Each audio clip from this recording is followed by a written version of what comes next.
ముందుగా ఈ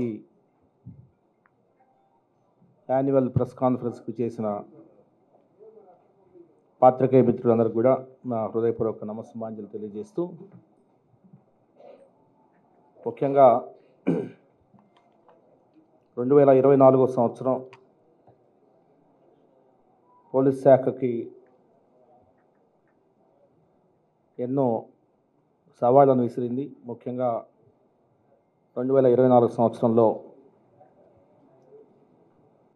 లోక్సభ, అసెంబ్లీ ఎన్నికలు కావచ్చు, తర్వాత ఎన్నికల తదనంతరం వచ్చిన పరిణామాలు కావచ్చు, తర్వాత విజయవాడ నగర వరదలు కావచ్చు, తర్వాత కొన్ని ఇంపార్టెంట్ ప్రోగ్రామ్స్ లైక్ మనకు విజన్ 2047 డాక్యుమెంట్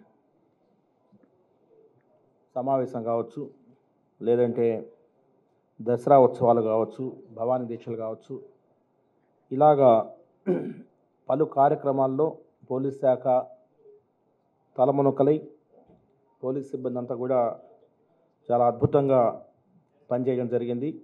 ముందుగా ఎన్టీఆర్ జిల్లా పోలీస్ సిబ్బందికి అందరికి కూడా నా ధన్యవాదాలు తెలియజేస్తూ, ఎందుకంటే పోలీస్ అనేది సమాజంలో ఒక ముఖ్యమైన పాత్ర పోషించాలి. ప్రజలకి సేవలు అందించట్లో నిష్పక్షపాతంగా, నిర్భయంగా సేవలు అందించాల్సిన అవసరం ఉంది. ఆ సందర్భంగా పోలీస్ శాఖ 2024 సంవత్సరం ఎన్నో విజయాలు సాధించడం, అదేవిధంగా డిపార్ట్మెంట్ పరంగా ఎంతో ఉన్నతికి చేరుకోవడం చాలా సంతోషం. నేను వచ్చి కూడా దాదాపు 5 నెలలు అయింది. 5 నెలల్లో చాలా సంస్కరణలు పోలీస్ శాఖలు తీసుకొచ్చాం. పోలీసింగ్ అనేది ఎలా ఉంటే ప్రజలు సంతృప్తి వ్యక్తం చేస్తారో అన్న దాని మీద నిరంతరం డీసీపీస్, అడిషనల్ డీసీపీస్, అదేవిధంగా ఏసీపీస్ అందరం కూడా బ్రెయిన్ స్టార్మింగ్ చేసుకుంటూ ముందుకు పోతున్నాం. కొన్ని విజయాలు సాధించాం, ఇంకా చాలా విజయాలు సాధించాల్సి ఉంది. దాని గురించే నేను ఒక స్మాల్ పవర్ పాయింట్ ప్రెజెంటేషన్ ఇస్తాను. అందులో కొంత పోలీస్ శాఖ చేసిన ఇన్నోవేషన్స్ మీకు ముందు కొన్ని చూపిస్తాను, తర్వాత క్రైమ్ స్టాటిస్టిక్స్ కొన్ని చూపించడం జరుగుతుంది. ఏ ఏ సందర్భాల్లో, ముఖ్యంగా ఏ ఏ కార్యక్రమాల్లో పోలీస్ శాఖ ఇంప్రూవ్ అయింది, అదేవిధంగా ఇన్నోవేట్ అయింది అనేది చూపించడానికి ఒక చిన్న స్లైడ్. ఇన్ఫ్రాస్ట్రక్చర్ మేము 2024 సంవత్సరానికి చాలా బాగా ఇంప్రూవ్ చేసుకోగలిగాం. ముఖ్యంగా ఈ కమాండ్ కంట్రోల్ సెంటర్ కావచ్చు, మీరు చూడవచ్చు. ఈ కమాండ్ కంట్రోల్ సెంటర్ అంత మునుపు అంత ఉపయుక్తకరంగా ఉండేది కాదు. ఈరోజు ప్రతి యాక్టివిటీ, పోలీస్ శాఖలో జరుగుతున్న ప్రతి యాక్టివిటీ కమాండ్ కంట్రోల్ సెంటర్ నుంచి మేము టేకప్ చేస్తున్నాం. వెదర్ ఇట్ బి డ్రోన్స్ కావచ్చు, లేదంటే కెమెరాస్ కావచ్చు, అలా మీకు చెప్తాను నేను. సో ప్రతిది కూడా ఈ కమాండ్ కంట్రోల్ రూమ్ నుంచి సమీక్ష అనేది ప్రతిది కూడా జరుగుతూ ఉంది. అంతేకాకుండా ఇన్ఫ్రాస్ట్రక్చర్ పరంగా మనము చాలా బెల్ హెల్లర్స్ తీసుకున్నాము, అదేవిధంగా చాలా రోప్స్ తీసుకున్నాము, తర్వాత చాలా ప్లేసెస్లో టెక్నాలజీ పరంగా డ్రోన్స్ తీసుకున్నాము. ఇన్ఫ్రాస్ట్రక్చర్ స్ట్రెంథన్ చేయడంలో 2024 ఎన్టీఆర్ పోలీస్ కమిషనరేట్ గుర్తుండేటట్టు మనం ఇన్ఫ్రాస్ట్రక్చర్ని మనం స్ట్రెంథన్ చేసుకోగలిగాం. తర్వాత టెక్నాలజీని మీకు గట్టిగా ఉపయోగించాం. ఎలా ఉపయోగించాం అనేది కొన్ని వీడియోస్ ద్వారా మీకు చూపించడం జరుగుతుంది. అదేవిధంగా ట్రాఫిక్ ఏఐ టూల్స్ని ఏ విధంగా ఉపయోగించాం అనేది మీకు చెప్పడం జరుగుతుంది. తర్వాత హ్యాండ్లింగ్ ఆఫ్ డిజాస్టర్స్, విజయవాడ డిజాస్టర్స్ని ఏ విధంగా హ్యాండిల్ చేశాం, క్లౌడ్ పెట్రోల్స్ని ఏ విధంగా మనం పోలీస్ శాఖలో చొప్పించాం, సైబర్ సేఫ్టీ ఇనిషియేటివ్స్ ఎలా తీసుకున్నాం, అదేవిధంగా ఈ పహారా, ఇవన్నీ కూడా కొంత స్మాల్ వీడియోస్ తయారు చేశాము. ఎందుకంటే చెప్పేదానికంటే మనం ప్రతిసారి చూస్తుంటాం కాబట్టి కొంత మీకు అర్థమయ్యే రీతిలో చిన్న చిన్న వీడియోలు తయారు చేయడం జరిగింది. అది ప్లే చేయండి.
ఉపయోగించుకోవడం కూడా చాలా ఇంపార్టెంట్. అంతకుముందు ఫాల్కన్ అనే వాహనం ఉండేది. సో ఫాల్కన్ని అందుబాటులో తెచ్చాము. ఫాల్కన్ని చాలా గట్టిగా ఉపయోగిస్తున్నాం. ప్రతి సందర్భంలో ఫాల్కన్ ఉపయోగిస్తున్నాం. సో మనకు ఇన్ఫ్రాస్ట్రక్చర్ ఉండడం ఒక ఎత్తు అయితే, దాన్ని ఉపయోగించుకోవడం, పోలీసింగ్లో దాన్ని గట్టిగా దాని యొక్క ఇంపాక్ట్ని చూపించడం అనేది ఇంపార్టెంట్. ముఖ్యంగా దసరాలో చాలా ఈసారి ముఖ్యంగా ట్రాఫిక్లో చాలా అద్భుతమైన విజయాలు సాధించాం. చాలా ప్రశంసలు కూడా వచ్చాయి. ఎందుకంటే ప్రతి సంవత్సరం కూడా ట్రాఫిక్ విపరీతంగా ఆపేసేవాళ్ళు, దిగ్బంధనం చేసేవాళ్ళు, సామాన్య ప్రజానీకం కూడా సరిగ్గా మూవ్ చేయకుండా, మూవ్మెంట్ లేని పరిస్థితి ఉండేది. ఆల్మోస్ట్ 10 రోజులు కూడా ఈ ఫెస్టివల్ ఎప్పుడైపోతుందా అన్న అంత విసుగు ప్రజలకు వచ్చేది. ఈసారి దానికి విభిన్నంగా ఈసారి మేము డైనమిక్ ట్రాఫిక్ మేనేజ్మెంట్ సిస్టమ్ అస్త్రం అనే ఒక అప్లికేషన్ మీకు చూపిస్తాను. అస్త్రం అనే అప్లికేషన్ ఉపయోగించుకొని చాలా డైనమిక్గా ట్రాఫిక్ మేనేజ్మెంట్ చేశాము. దాని గురించి చాలా మంచి పేరు, దసరాలో చాలా మంచి పేరు వచ్చింది. అదేవిధంగా విఐపి మూమెంట్ని కూడా చాలా వరకు కట్టడి చేశాము. అంత మునుపు చూస్తే ఖచ్చితంగా మీకు చాలా ఇంప్రూవ్మెంట్, దసరాలో చాలా ఇంప్రూవ్మెంట్ కనిపించింది. ఒక మొబైల్ అప్లికేషన్, విఐపి పాసెస్ గురించి ఒక మొబైల్ అప్లికేషన్ తయారు చేయడం కావచ్చు, చాలా భారీ ఎత్తున రికార్డెడ్ వాయిస్, తర్వాత బెల్ హెల్లర్స్ ద్వారా క్రౌడ్ కంట్రోల్లో వినూత్నంగా మనము చేసాము. సో దాని గురించి మనకు చాలా చక్కగా దసరా ఉత్సవాలు మిగతా జిల్లాల నుంచి వచ్చిన అధికారులు కూడా దసరా ఉత్సవాలు కావచ్చు, భవానీ దీక్షలు కావచ్చు, మన దగ్గర నుంచి చాలా నేర్చుకొని వెళ్ళడం జరిగింది. ప్రతి జిల్లాలో కూడా మనం ఏమైతే ఇంటర్వెన్షన్స్ చేసామో, ఏ ఇన్నోవేషన్స్ ఉన్నాయో అవి మిగతా జిల్లాలు కూడా ఈరోజు మనం చూసి వారు కొన్ని పద్ధతులు నేర్చుకోవడం జరిగింది. సో నెక్స్ట్ దసరా ఇంకా విభిన్నంగా, ఇంకా బాగా చేస్తామని చెప్పేసి నేను హామీ ఇస్తున్నాను. భవానీ దీక్షల్లో హోల్డింగ్ ఏరియాస్లో చాలా మార్పులు తీసుకొచ్చాము. పాత దసరా ఉత్సవాల్లో జరిగిన చిన్న చిన్న షార్ట్ ఫాల్స్ దృష్టిలో ఉంచుకొని చాలా చక్కటి హోల్డింగ్ ఏరియాస్ ఏర్పరచడం, అదేవిధంగా రోడ్ మీద కూడా కొంత బ్యారికేడ్స్, రిమూవబుల్ బ్యారికేడ్స్ ఏర్పాటు చేయడం. అసలు ఈసారి భవానీ దీక్షలు జరిగినట్టే లేకుండా ప్రజలకు ఎవరు కూడా అసలు భవానీ దీక్షలు జరిగాయా అనే అనుమానం వచ్చేలాగా ఈసారి చాలా అద్భుతంగా పోలీస్ శాఖ, ముఖ్యంగా ఎన్టీఆర్ జిల్లా పోలీస్ కమిషనర్ ఇట్లా అందరూ కూడా కష్టపడి భవానీ దీక్ష విరమణ అనేది చాలా చక్కగా చేశారు. మనము ప్రతి కానిస్టేబుల్ వరకు కూడా అస్త్రం అనే అప్లికేషన్ యొక్క యూటిలైజేషను, దీంట్లో కొంత కమ్యూనిటీ పార్టిసిపేషన్తో కూడా మనం ముందుకు పోతున్నాం. త్వరలోనే ఒక అస్త్రం మీదనే ఒక 1 డే సెమినార్ ఒకటి ప్లాన్ చేస్తున్నాము. అందులో పాత్రికేయ మిత్రులను కూడా ఇన్వాల్వ్ చేసి అసలు ఏం జరుగుతూ ఉంది, ట్రాఫిక్ ఫ్రంట్లో ఏం జరుగుతూ ఉంది, అసలు ఏ జంక్షన్లో ఏం జరుగుతూ ఉంది, ఎటువంటి ఇంటర్వెన్షన్స్ అవసరం, తర్వాత అసలు ట్రాఫిక్ ఫుట్ ప్రింట్ ఎలా ఉంది, విజయవాడ ట్రాఫిక్ ఫుట్ ప్రింట్ ఎలా ఉంది, దీన్ని రేపు వెస్ట్ బైపాస్ వచ్చిన తర్వాత ఏ విధంగా దీన్ని ఇంప్రూవ్ చేయబోతున్నాం, తర్వాత ఏ విధంగా మనకు కొత్త ఫ్లైఓవర్ రాబోతుంది. సో కొత్త ఫ్లైఓవర్ వచ్చే సందర్భంలో, కన్స్ట్రక్షన్ స్టార్ట్ అయ్యే సందర్భంలో ట్రాఫిక్ని ఏ విధంగా మనం డైవర్ట్ చేసుకోవాలి, తర్వాత ఈ ఆర్టిఫిషియల్ ఇంటెలిజెన్స్ టూల్ ఏదైతే ఉందో దీని నుంచి ప్రిడిక్షన్స్ ఎలా చేయాలి, ఫ్యూచర్లో అంటే రేపు ఈ సమయానికి ఎంత కంజెషన్ ఉండబోతుంది, ఏ జంక్షన్స్లో ఎంత ఉండబోతుంది, ఇవంతా కూడా ఒక సెన్సేషన్ మాదిరి వెళ్ళిపోతూ ఉంది. అస్త్రం అనే యాప్ మేము ముందు ఊరికే కొన్ని ఇన్పుట్స్ తీసుకోవడానికి స్టార్ట్ చేశాము, కాకపోతే దాన్ని రోజు రోజుకి విస్తరించుకుంటూ పోతున్నాం. ప్రతిరోజు అనలైజ్ చేస్తున్నాము, అసలు ఎందుకు కంజెషన్ వస్తూ ఉంది, ఒక జంక్షన్ దగ్గర ఎందుకు కంజెషన్ వస్తూ ఉంది, అదేవిధంగా ఒక కారిడార్లో ఎంత కంజెషన్ వస్తూ ఉంది, విఐపి మూమెంట్ అప్పుడు ఎటువంటి ఇష్యూస్ వస్తున్నాయి, ఇవన్నీ కూడా చాలా క్షుణ్ణంగా నిశితంగా పరిశీలిస్తున్నాము. ట్రాఫిక్లో, ఎందుకంటే నేను వచ్చిన కొత్తల్లో ట్రాఫిక్ అనేది విజయవాడ నగర పౌరులకి ట్రాఫిక్ అనేది ఒక నైట్ మేర్ లాగా ఉన్న సందర్భంలో కొన్ని ఇంటర్వెన్షన్స్తో ఖచ్చితంగా మంచి సేవలు అందించాలన్న ఒక దృక్పథంతో మేము లాస్ట్ 5 months గట్టిగా పనిచేయడం జరిగింది. దాని రిజల్ట్స్ కనిపిస్తున్నాయి. 2025లో ఇంకా ద్విగుణీకృత ఉత్సాహంతో చేస్తాము.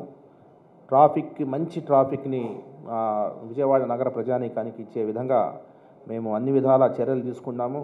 అస్త్రం అనే యాప్ ఫస్ట్ 3-4 మంత్స్ మాకు అర్థం చేసుకోవడానికి టైం అయిపోయింది. ఇంటర్వెన్షన్స్ ఒక 1 మంత్ నుంచి స్టార్ట్ చేశాము. ఇంకా చాలా ఈ ఇన్పుట్స్ తీసుకొని చాలా ఇంటర్వెన్షన్స్ చేయాల్సిన అవసరం ఉంది. We are on that. త్వరలోనే ఈ అస్త్రం యాప్ ఉపయోగించుకునేసి అర్బన్ టాక్టికల్ ట్రాఫిక్ మేనేజ్మెంట్ అనేది ఒకటి తొందరలో స్టార్ట్ చేస్తున్నాము. కొన్ని ఏరియాస్ ఎంచుకొని అందులో ట్రాఫిక్ని ఇంప్రూవ్ చేయడం, కంజెషన్ ఇంప్రూవ్ చేయడం అనేది చూస్తున్నాము. దీన్ని నెక్స్ట్ లెవెల్లో యాక్సిడెంట్స్ రెడ్యూస్ చేయడానికి అస్త్రం యాప్ని ఎలాగా మనము ఉపయోగించుకోవాలనే దాని మీద వర్కౌట్ చేస్తున్నాము. ఎందుకంటే యాక్సిడెంట్స్ కూడా ఎక్కువ ఉన్నాయి, ఎక్కువ జరుగుతున్నాయి. సో యాక్సిడెంట్స్ తగ్గించాలన్నా కూడా కొంత సైంటిఫిక్గా ముందుకు వెళ్ళాల్సిన అవసరం ఉంది.